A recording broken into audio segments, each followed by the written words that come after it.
सुस्वागतम दोस्तों, मैं संजय शिंदे आप सभी का स्वागत करता हूं मेरे YouTube चैनल पर। आज हम कक्षा 7वीं की बाल महाभारत कथा का 12वां दिन ये अध्याय देख रहे हैं। ये अध्याय 33वें क्रमांक का है। तो चलिए जल्दी से शुरू करते हैं हम हमारे इस वीडियो को। 12वां दिन। युधिष्ठिर को जीवित पकड़ने की चेष्टा के विफल हो जाने पर अंत में यही निश्चय किया गया कि अर्जुन को युद्ध के लिए ललकारा जाए और लड़ते लड़ते उसे युधिष्ठिर से दूर हटाकर ले जाया जाए। तो रणनीति कुछ इस प्रकार से थी कि युधिष्ठिर को जीवित पकड़ लिया जाए और बिना किसी प्राण हानि के, बिना किसी को मारे ही युद्ध को जीत लिया जाए।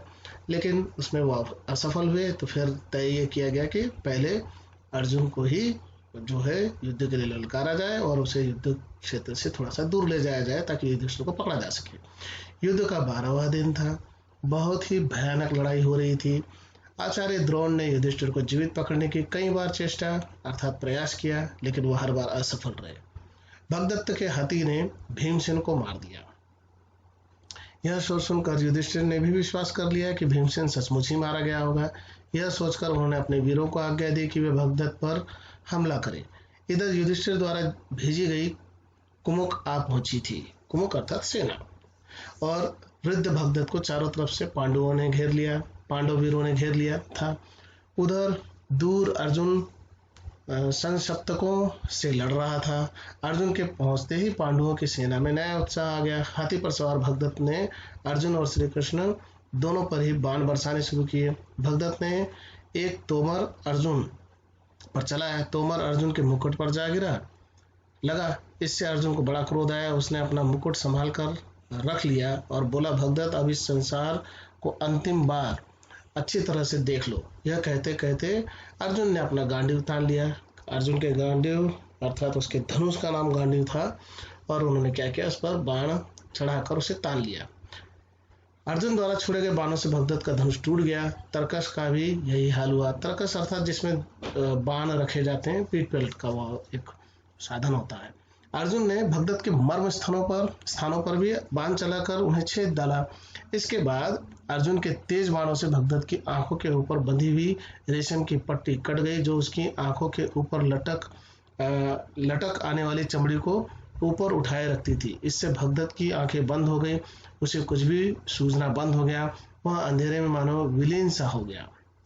अंधेरे में विलीन हो जाना अर्थात लुप्त हो जाना, छिप जाना। एक और पहले बाण ने उसकी छाती भेद डाली। भगदत्त को गिरते हुए देखकर कौरवों की सेना मारे भय से तितर बितर होने लगी। किंतु शकुनी के दो भाई वृषक और अचक तब भी विचलित न हुए और जमकर लड़ते रहे। उन दोनों वीरों ने अर्जुन पर आगे और पीछे से बाणों की वर्षा करके खूब परेशान किया।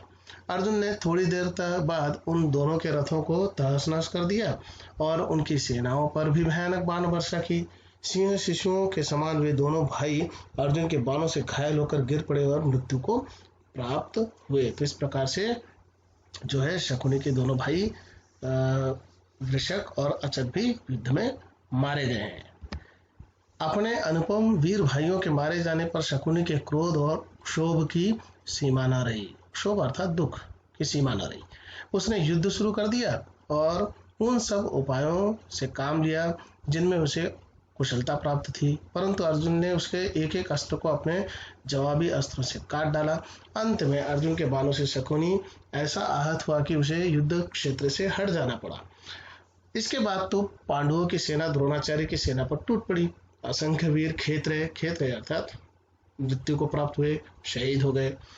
खून की नदियां सी बहने लगी। खून की नदियां बहना अर्थात बहुत ज्यादा हानि होना।